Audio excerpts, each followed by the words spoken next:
وأنذر الناس يوم يأتيهم العذاب فيقول الذين ظلموا ربنا أخرنا إلى أجل قريب نجب دعوتك ونتبع الرسل أولم تكونوا أقسمتم من قبل ما لكم من زوال وسكنتم في مساكن الذين ظلموا أنفسهم وتبين لكم كيف فعلنا بهم وضربنا لكم الأمثال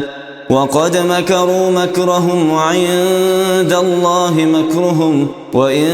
كان مكرهم لتزول منه الجبال فلا تحسبن الله مخلف وعده رسله إن الله عزيز ذو انتقام يوم تبدل الأرض غير الأرض والسماوات وبرزوا لله الواحد القهار وترى المجرمين يومئذ مقرنين في الأصفاد سرابيلهم من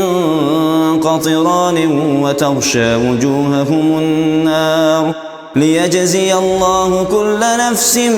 ما كسبت إن الله سريع الحساب هذا بلاغ للناس ولينذروا به وليعلموا أنما هو إله واحد وليذكر أولو الألباب الله أكبر.